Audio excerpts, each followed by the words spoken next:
Ladies and gentlemen, so we have Hungary 2024. Um, Before I get into the specifics, I'll make an overall my thought on it. I didn't think it was a great race.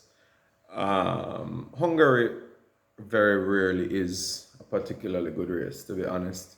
Um, Traditionally, in fact, when I was much younger, watching F1, late 70s, early 80s, coming up, when Hungary was introduced, I think in the mid 80s, mid to late 80s, I can't remember the exact date, but somewhere around 85, 86.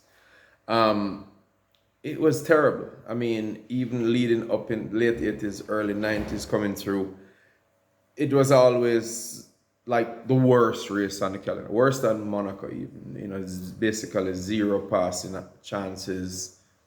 Just generally a boring and uninteresting layout. Um, Slight improvements, not necessarily with the track, but because of the nature of the cars, different drivers, and so on. There'll be the odd occasion when it produces a decent race, and it certainly will produce interesting results. But as a race overall, not gonna see much. You're not gonna see a lot of passes. You're not gonna see too many lead changes and things like that. So overall, it's not one of the races on the calendar that I particularly like. Um, and that I think that inherent aspect of the design of the track, the difficulty in passing, I think played a big role in this particular race as well, as it so often does. So this is an early morning video. I actually got ready for work. Just trying to knock this video off because I didn't get the chance to do it on Sunday, which I'll really try to do. In the future. And yesterday I just got caught up in a million and one things and ended up falling asleep. If I'm being brutally honest. So I'm gonna try and knock this video out this morning. So it might be a little shorter, it might be even a little disorganized. My dogs are all being fed and all kinds of other activities happening in the house this morning. So hopefully not too many background noises and interruptions. Um, let me address a couple of things. Firstly, I'm not going to get into too much of the details of the race because, as I said, it wasn't a great race. Backmarkers, for the most part, did what backmarkers do, circulate.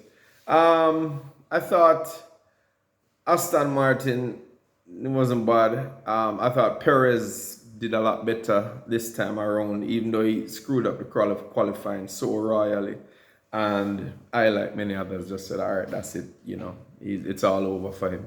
Mine, it still might be.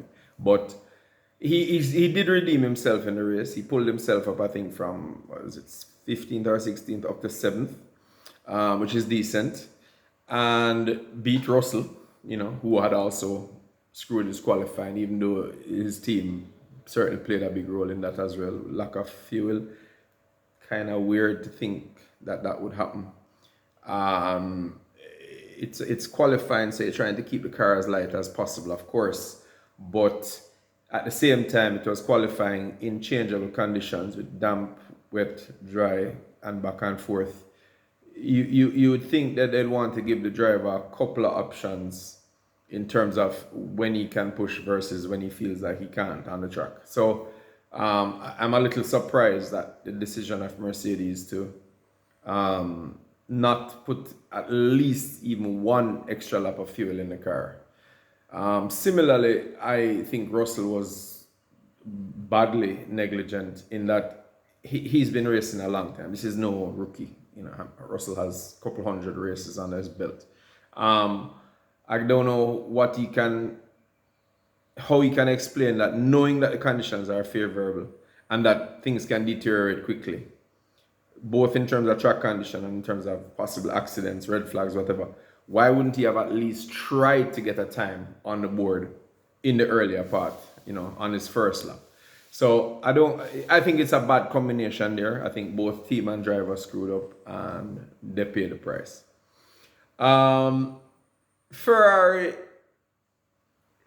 kind of had fluctuations. They looked kind of decent. They looked good in initial practice periods, but then kind of faded away. I don't know. It's just kind of Ferrari being Ferrari, you know. Sainz still kind of extracting what he can from the car. Leclerc maybe pushing a little too hard in some cases. I think there's a interesting dynamic developing there between Sainz, who is going to be leaving, versus Leclerc, who has a 4 or 5 year contract or something like that. I think it's an interesting dynamic that's developing there now in the later, now that we're moving on into the year and getting even into the second half now. Um, we'll see. There's more that I can say on that, but again, that might be for another video. So let's kind of get into the meat of the matter.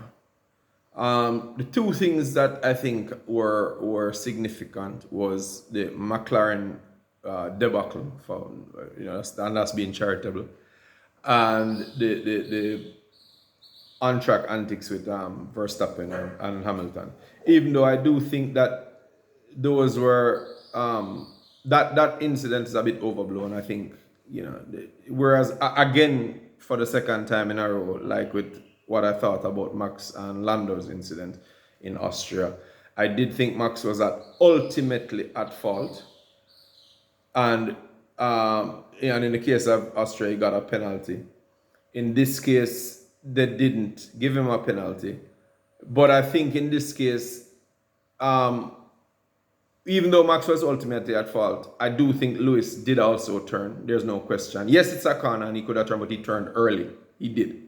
And even though he initially said on the radio, no, I didn't, that was just a reaction, because afterward I heard him say, yes, I did actually turn. So both into Verstappen. So I think both of them were culpable, but Max more so because of the lockup. In the sense, I don't think it was a matter of being careless. I think he just locked up because he brakes too late in this case. So it's a double-sided sword. Both of them were wrong, but Max more so. But the stewards decided to kind of, because Hamilton was partly culpable, I think they just call it a racing incident. And again, to his credit, I think Hamilton also viewed it that way as well, because not only even after watching back the video, I think he eventually acknowledged that yes, he did turn. He also said he thinks it's a racing incident as well. Because I think he recognizes that you can simply lock up. It's happened to him several times as well. So it is what it is. Naturally, again, you've heard this point from me a number of times that I'm a fan of neither of those two guys, and hence I can find it amusing when I hear the hypocrisy of the on the Elliott side in this case, ranting about Max and all of that when. It's a joke. It's a racing. It really is. These guys are racers, and whether you like it or not, they are ruthless. And you might say Verstappen is worse or whatever, and you may be right, but it doesn't change the fact that he is a racing driver. If you don't like it, I can't help you with that. All the really, really serious champions are, and if you think Hamilton is a saint because he's won those 7 champions, come on, you must be in dreamland if you think that. So, yeah. That whole thing, I think, what we saw from Verstappen on track is not the reason why I am not a fan of him personally. In fact, it's more what I heard and his general attitude and demeanor that makes me not a fan of him, not his on-track actions. As a racer myself, and I make no apology for this, I was somewhat ruthless myself. I am, when I am a very focused person when I'm racing, I want to win. Not necessarily at all costs, but my desire to win is very strong, and I'm very competitive, and I can be ruthless. That's just the nature of the sport, and so I can relate to that mentality. And again, if you think that Hamilton doesn't think that way, you're deluding yourself. If you think that Senna didn't think that way, if you think that Schumacher didn't think that way, if you think any of the notable world champions, not the people who might have looked into a 1 or 2, like a Damon Hill or a Nico Rosberg or so, I'm talking about people who consistently perform at a high level and win consistently and produce championships as a result of that. If you think that those people aren't 100% focused and selfish and self-centered and There's nothing else that matters in life to them when they're on the track and they put on that helmet. If you really think that there's some kind of altruistic trait to these people, you're living in dreamland again. All right, let me tell you that right now. Um, and we're gonna touch on that a little when I get to the Norris and McLaren and Piastri saga. All right, but so let me just recap with the Verstappen versus Hamilton situation. I think Verstappen was had locked up his brakes and was out of control, and hence ultimately should have accepted the responsibility for it. That's my straightforward opinion. But I also don't overblow it. I think that one win from Hamilton last time has just brought out all the LH, psychopaths out of the woodwork, and you're all, like doing backflips and thinking that you can point fingers at everybody after that. It don't work that way.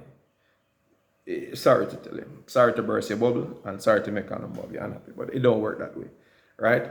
So Verstappen is wrong. Hamilton contributed a little to it. To me, that incident is just, it is what it is, and we have to move on from that.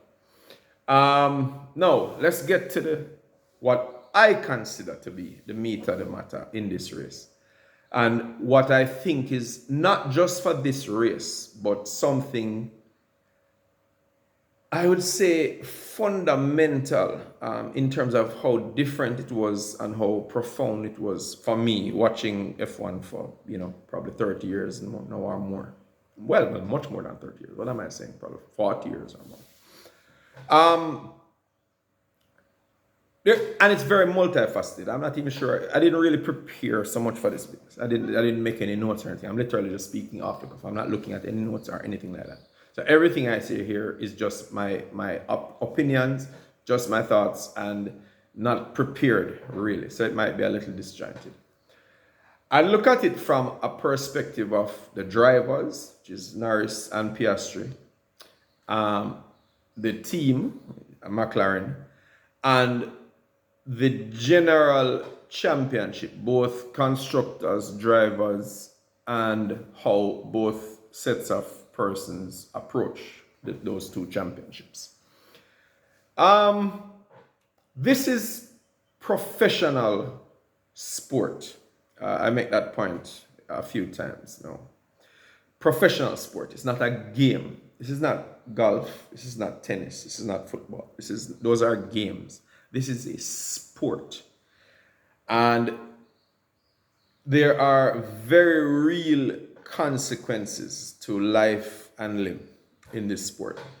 It is perhaps the most expensive sport that mankind has yet devised and has practiced, And it's the people who are involved in it are very, very, very well paid, and hence are ultimately considered professionals. These are paid. They're essentially employees, okay? And responsible to their employers, in the case of the driver, to their shareholders, in case of the team principals, and so on. So this is a business with professionals participating in it. Which is often a bit different in terms of how other games are played and how they're perceived and how they're treated. Now, let me start with Norris. I have not 100% come to a conclusion as to where I stand or how I feel about Norris's actions. Should he have been ruthless in the vein of the drivers I mentioned in the first segment and simply said, I'm not giving back the position? Because, make no mistake, those drivers would not have given back the position. Maybe at the beginning of a season or, when there was no consequence to it, some of them, not all, some of them might have given back a position. But they certainly would not have given back a position in a title fight. If they were second in the championship, for example. None of those. Schumacher wouldn't have done it. Senna wouldn't have done it. Verstappen wouldn't have done it. Hamilton would not have done it. You know, it just, none of those drivers would have done that. Prost, Mansell, you can go back as far as you want. It doesn't matter. PK, anybody. None, not one of those guys who were multiple world champions would ever have even contemplated giving back that position, right? Certainly at this stage of the championship. So, from that perspective, it casts Norris in a very, very different light to the people he aspires to be in terms of results at any rate. Because he definitely wants to be world champion. He stated it. I mean, all drivers do, but you know, a lot of guys say they want to win, but do they really want to? Like, how they're able to do that is where, you know, what separates the winners from the losers, or the also rans. And I don't know if Norris has gotten to that stage mentally where he is prepared to do what it takes to win world championships. I don't think he's even at a stage mentally where he's prepared to do what he needs to do to win races. First of all, before he even gets to where he's won enough races to win championships. So I'm not convinced that Norris mentally is ready for this sport at the level that he's at, or that he claims he wants to be at. On the other hand, I think he did the right thing based on the circumstances that had occurred. Because there's no doubt that Piastri had the lead at the start. He took the lead at the start, fairly, in my opinion. It was a fair pass.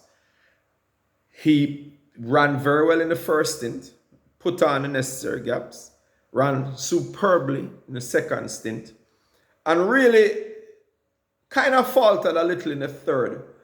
Ran off the track, actually, unforced. But I'm not sure to what extent, how hard he was actually pushing in the third, considering that he expected to be given back the position. So I don't know for sure how hard he was actually pushing. It could have simply been that his car didn't like those tires for that third stint and he just wasn't able to go any faster. Or it could have been that he expected, based upon what has been discussed with him and the team and Norris, that he would have been given back the position and hence didn't feel that he had to push. I'm not sure which one occurred, and I don't know if we'll ever really know that. But for whatever reason, he didn't. Having said that, as I alluded to earlier, he was faster in the first two stints. Now, if the team, having him being the faster driver, had followed the normal protocols and pitted him first on both pit stops, Norris would not have come out in front of him. The fact is that the 4 or 5 seconds lost between two pit stops being undercut by Norris is what caused Piastri to end up losing the lead. That's incontrovertible. That's a fact. Now, the question would be, if the team has artificially created that lead change, isn't it legitimate for Norris to recognize that and give position back?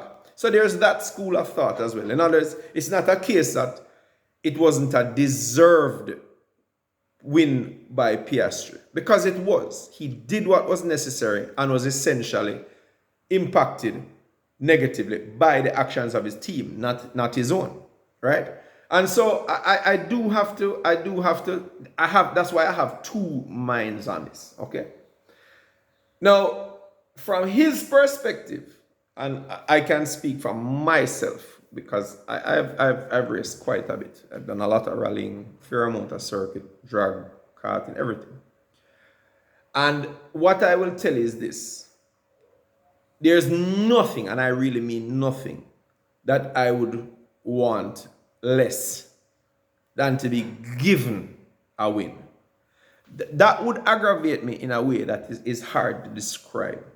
Now, I've said how much I want to win and how competitive I am. And anyone who knows of my past. I am an ultra competitive person.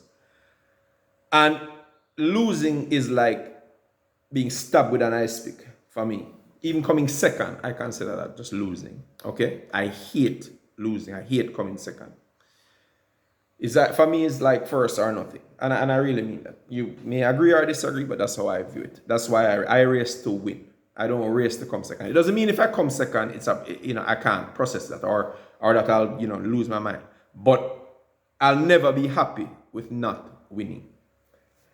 But I'll tell you this: it would not be much different emotionally and mentally for me to be given a win either. I'm reasonably sure that if I was in that position, I wouldn't want it.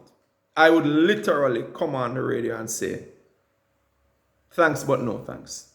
There'll be another time. I'll win it, fair and square. And then I'll deal with the team harshly after in private about why those two undercuts took place in the pit stop. Because me winning on track because a man slows down and lets me pass, very hollow victory for me, and I just wouldn't enjoy it. Especially this is the first win.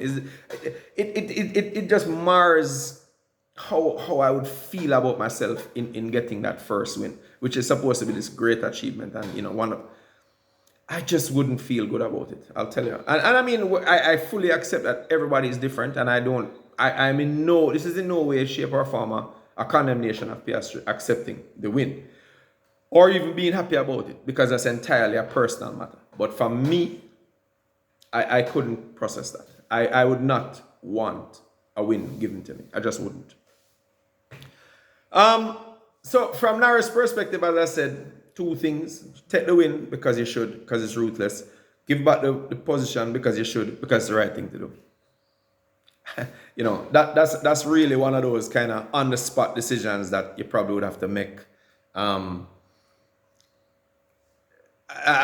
I wouldn't want to be in his shoes for that, because I know how badly I would want to win. But I also know I have certain principles, especially when it comes to cheating. I mean, when it comes to like rule cheating, I have a big problem with that. And so, and I hold myself to a very high standard when it comes to rules and abiding by rules.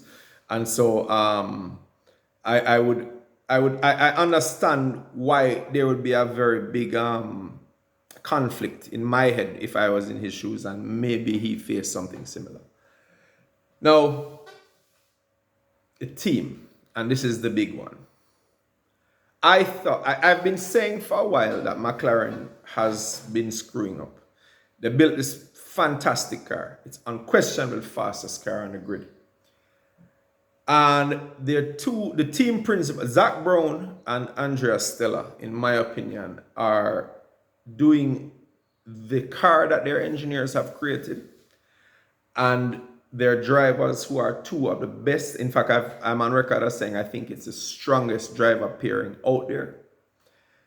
They are doing the engineers and their drivers a great disservice by having nonsensical matters intervening in what should be successful races. Now, when I saw Piastri being held out and Norris brought in first after the first stint, despite Piastri being in the lead and comfortable. It's not like Piastri was struggling. It's not like Norris had to be holding back to not pass him. Piastri had the lead on merit. When I saw them bring Norris in first, my immediate thought was, okay, they've decided to prioritize Norris. They want him to win the race. He's the one second in the championship. He's the one, probably the only person right now who can possibly bring the fight to Verstappen if Red Bull falters later in the season. Now, I have no problem with that. And I want to be crystal clear. Again, we go back to this being professional sport, not a game. This is professional sport. If a team needs to make a professional, let's say a business decision, for want of a better term, and in their opinion, one driver should be favored over the other based on what they think is the ultimate goal, which is a championship, I have no problem with that. That has always existed, and I've always supported that. Sometimes it's harsh.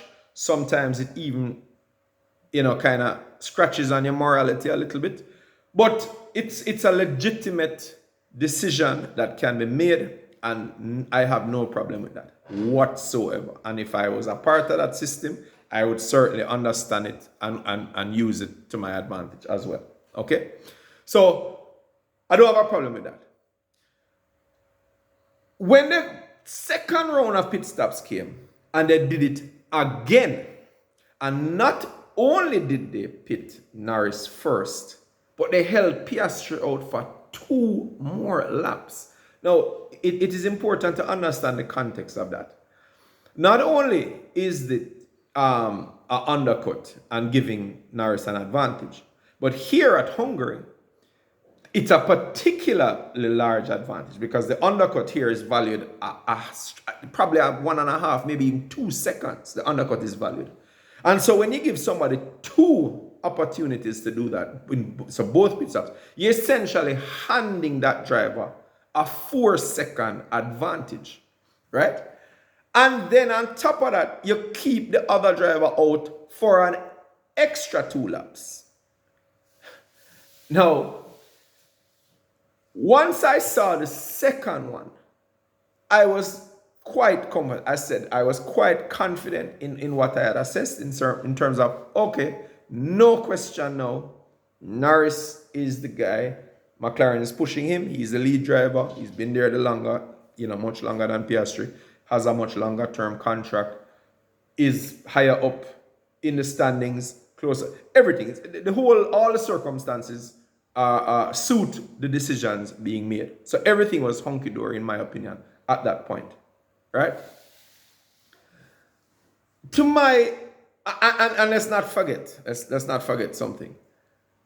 A double stack or not is deliberate. Let's not forget what happened just the last race where they didn't do the double stack and essentially cost Piastri the race. And again, I think that was clearly a deliberate decision. I don't think that's a miscalculation. That was a deliberate decision. Okay? They literally cost Piastri the race based on that decision. All right? In the hope that it would have benefited Norris. So again, in not doing the double stack here, keeping Piastri out for the extra 2 laps and giving Norris the first choice, which is the undercut, everything is leading me towards saying, okay, here we go again with McLaren. They're giving Norris the benefit. Hopefully he doesn't drop the ball and choke, as he has on a couple of occasions.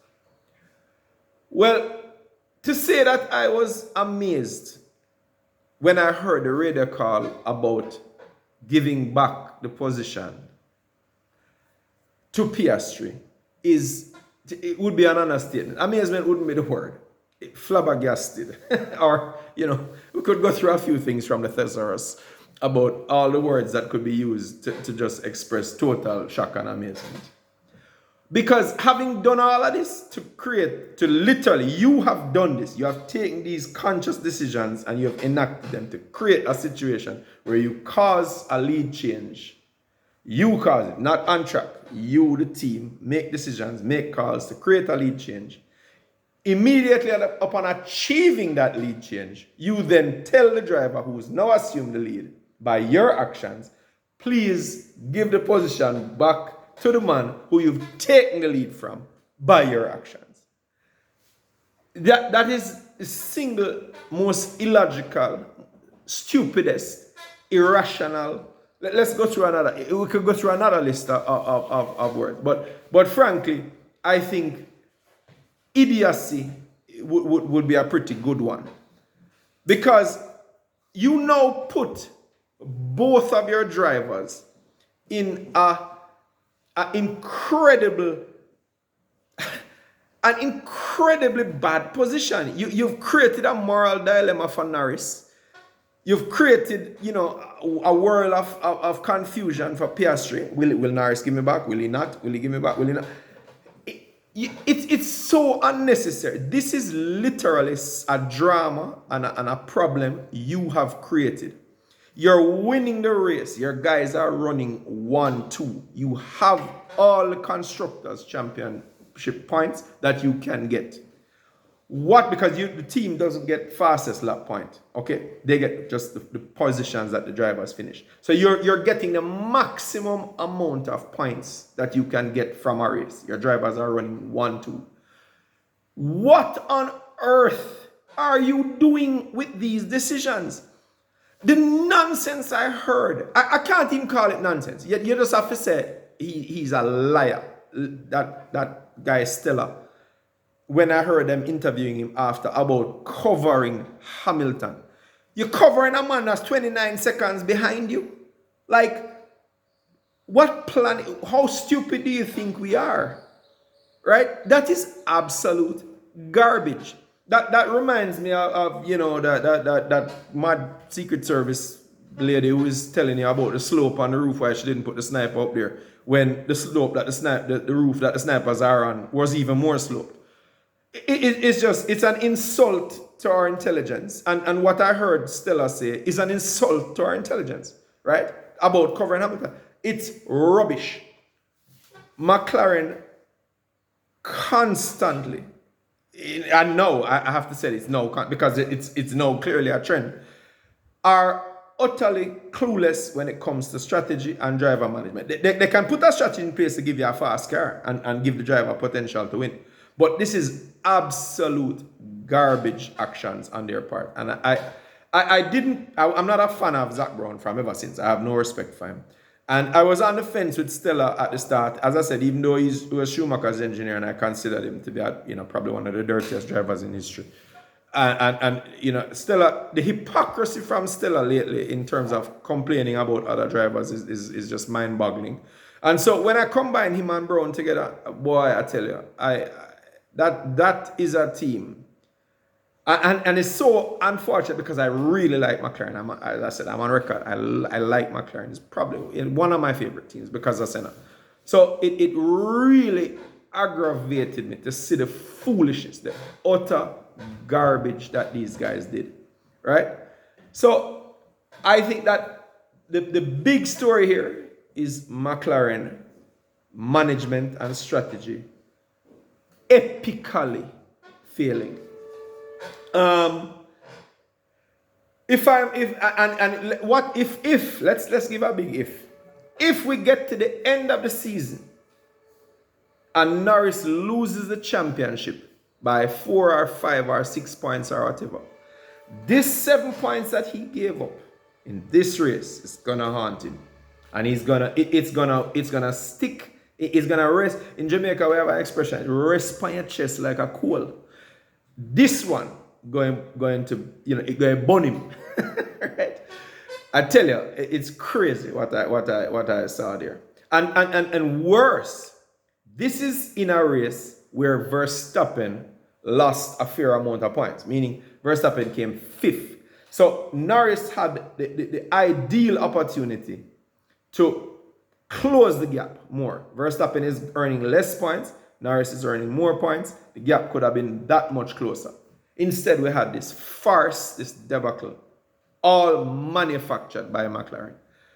Absolute madness. One last thing I want to touch on before this video, I'm now late for work. So one last thing I want to touch on before I close.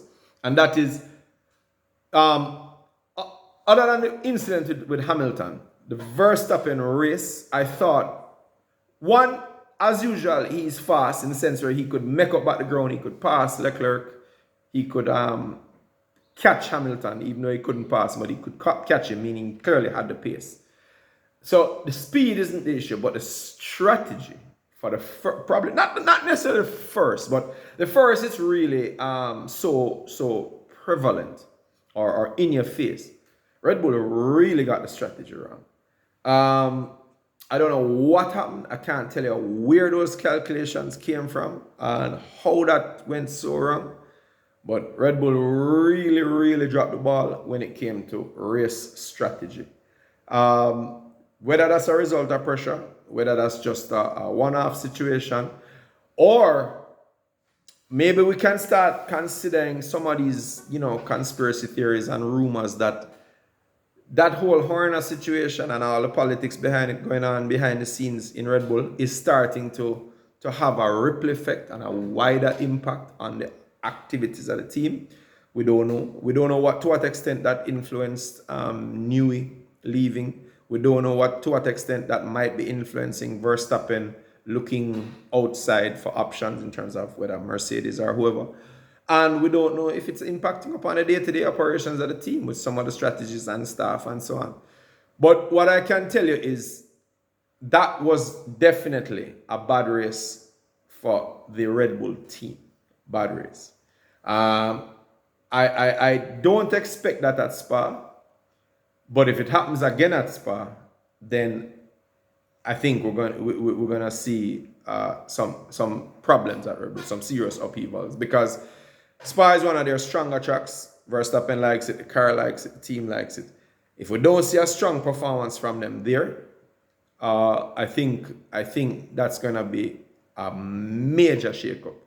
I think when we go into that summer break, it will leave a lot of people saying, So we'll see. Onward to Spa, one of the best races of the year.